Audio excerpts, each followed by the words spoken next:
Okay, so today we are going to look at 6 key preparation ideas for turning the interview process on its head.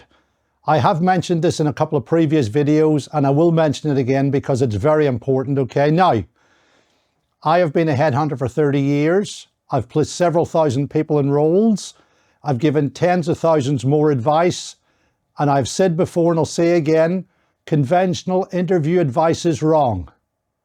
It is truly wrong because it doesn't teach you to take control of the interview. It doesn't give you the opportunity to be interactive and actually doesn't give you the opportunity to enjoy the interview. So today, let's treat this as a preparation session. I want you to go and think about what we discussed today as part of your preparation before you start going to your interviews. It's a planning session.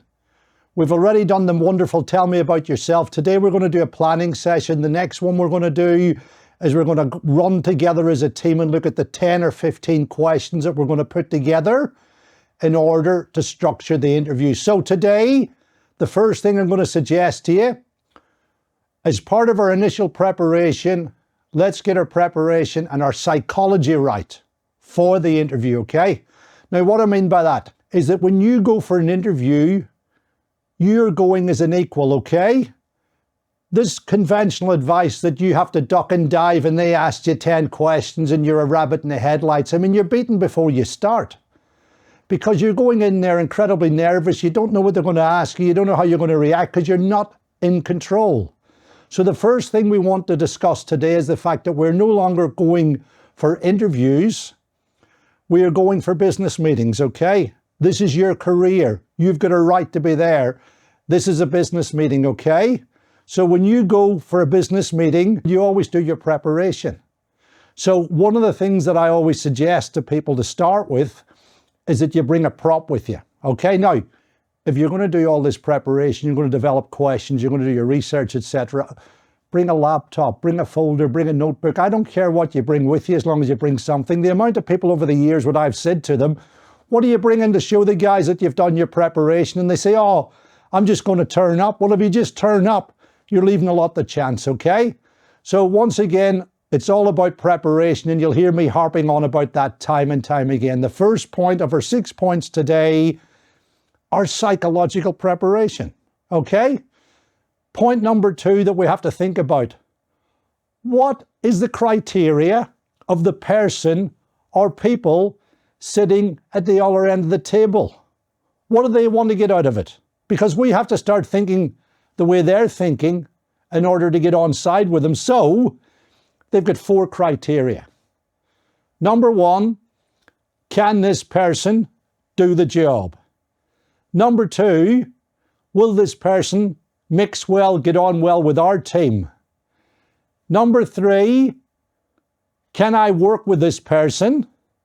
And number 4, it's a bit old-fashioned, but I'm telling you now, they're always sitting there thinking, do I actually like this person? Many times previously, I've seen people who have, had the perfect resume, perfect candidate, but the client has simply said to me, John, I just didn't warm to that guy or lady. So you just never know. As I said, that's the 4 criteria, but you have to think about what's in it for them before you turn up, okay? And that's why when we're doing our preparation, the first preparation we're going to do is based on the company and the job, okay? Let's have a look at the company. Is it publicly held? Is it privately held? How many employees do they have? Let's get a look at a couple of annual reports for the last couple of years. Has their business grown? Has it shrunk? Are there any particular areas of the business that they're trying to grow in terms of AI or software, cloud sales? If they're a bank, are they doing online sales now, etc., etc.? They developing new e-commerce platforms. It's all about us getting to understand them. One funny anecdote I always suggest to people, and it's in our interview hints, always look at the share price if it's a publicly traded company, okay? Have a look at the share price over 3, 6, 12 months. Are there any trends? Have they gone backwards? Have they gone up? I had a gentleman about 5 years ago, never forget it, it was his 7th interview. It was a sales director role for a large NASDAQ software and storage vendor. And the managing director said to him, what was our share price this morning? And the guy said, oh, I didn't get a chance to have a look at it. And he didn't get the job. And the reason why is that the MD phoned me up afterwards. He said, John, if a gentleman's going to come and see us and start talking about being a business-to-business sales professional and talking about business and finance issues, well, if the guy doesn't know the share price, that's a little bit fundamental. I'll never forget that. And the interesting thing about that is over the years, I've always added these different things to our interview hints because we're always learning ourselves. That was a mistake on my part. I should have known that.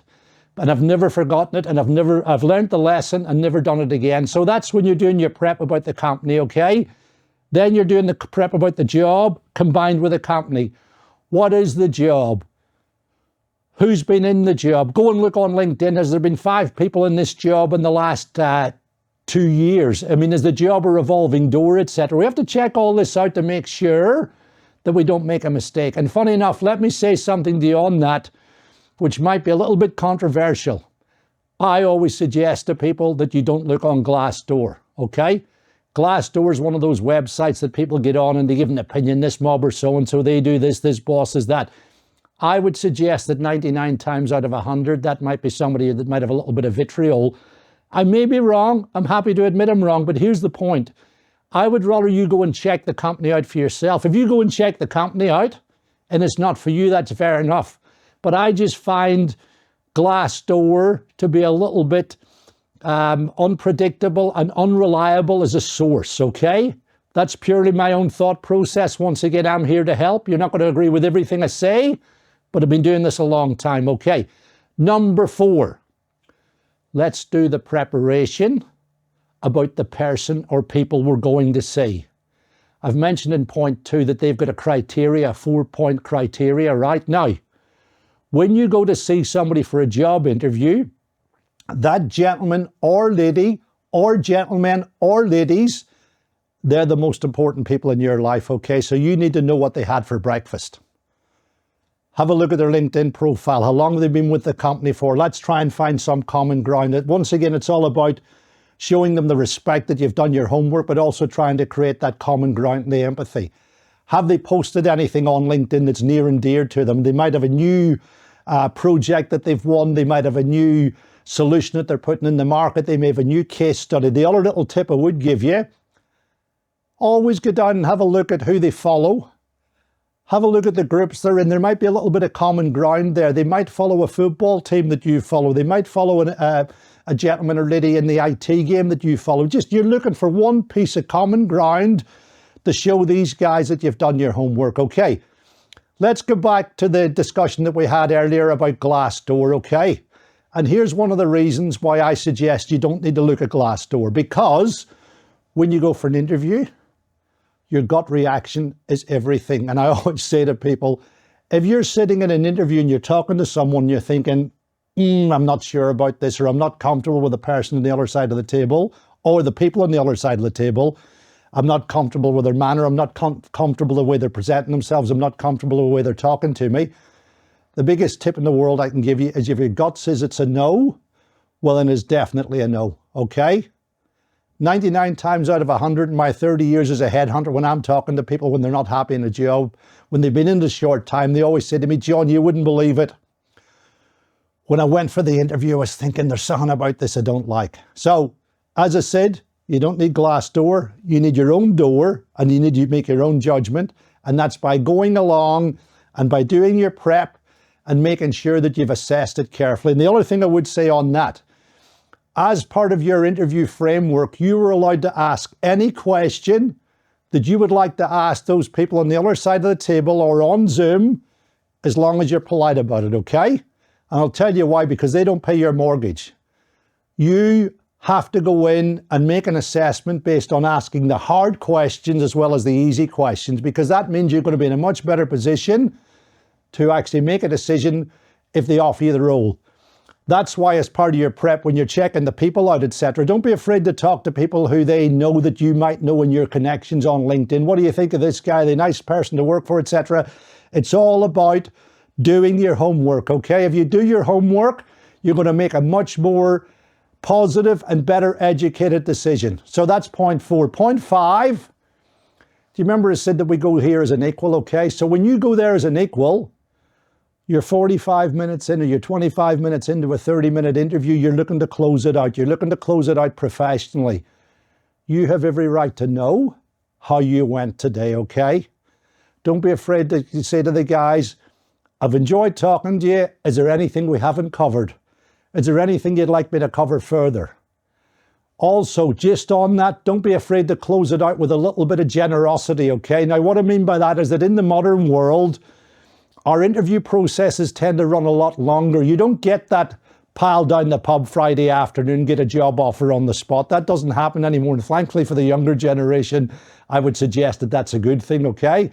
So now we're at step 5, and step 5 is all about closing it out professionally. Remember what I said to you earlier? Step number 1, the psychology. You deserve to be there, okay? You're there as an equal. This is a business meeting, right? So you're allowed to close this out professionally. You've got every right to know how the meeting went. Now, they're not going to tell you, oh, you're getting the job, right? But a lot of times I always get clients saying to me, so-and-so was going great, but they didn't close it out. Now, that's not just for sales jobs, funny enough. That's for finance jobs, project management jobs, etc. Close it out gently. You've got a clock in your head. You're sitting there thinking, I'm nearly finished here and I've enjoyed it. Don't be afraid to start asking a couple of gentle questions. You know, John, I've really enjoyed talking to you today. How do you think we went? Is there anything we haven't covered? Is there anything you'd like me to explain further? You can ask them about the process. What are the next stages in the process? Now, this is very important, right? Don't be afraid to be a little bit generous when you're volunteering the close at the end. What do I mean by that? In the modern world, the interview process is a lot longer, okay? I think I mentioned earlier, you don't pile down the pub anymore and get a job. It tends to be a 5 or 6 stage process. So you want to differentiate yourself from the competition by showing these people how committed you are and how genuine you are and that you're prepared to go the extra mile. You know, in preparation for the next interview, John, is there anything you'd like me to prepare? Would you like me to do a 30, 60, 90-day plan? At the end of the day, I'm here representing you. I want to make sure that if you put me through to the next stage of the process, that I give a good account of myself, because that'll be a positive reflection on you as well. So that's very important. You're creating the empathy. You're making the guy feel good about themselves or the lady as well. Okay, now, final point is what I call, let's get the basics right and let's review, okay?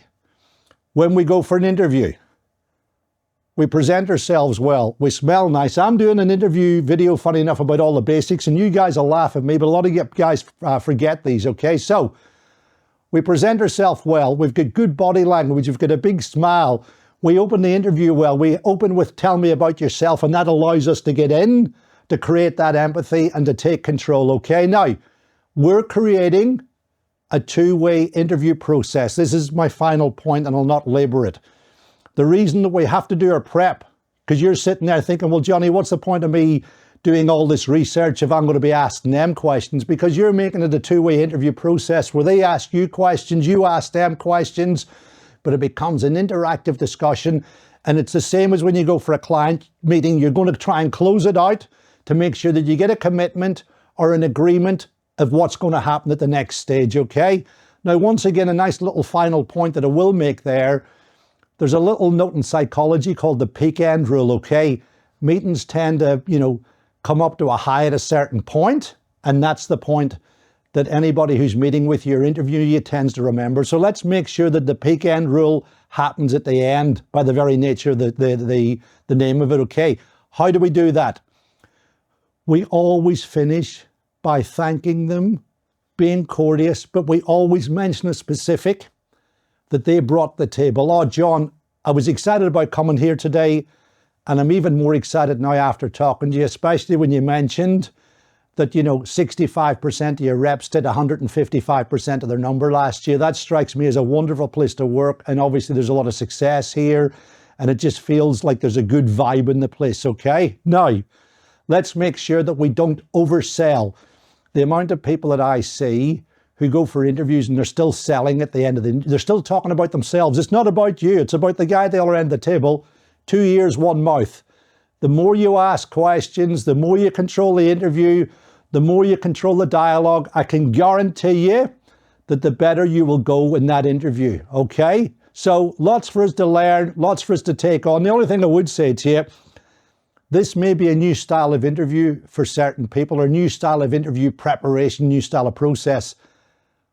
Please don't be worrying if you go for an interview and you use this style and it doesn't quite come off first time right.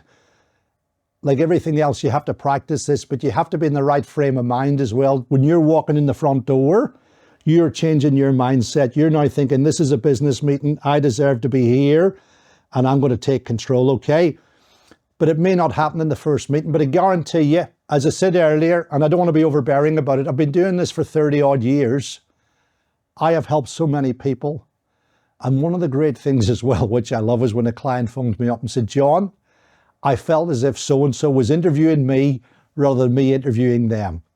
When a client says that, you know that you went well because they know that you made an effort. And funny enough, hey, good manners goes a long way. And preparation is nothing if not good manners.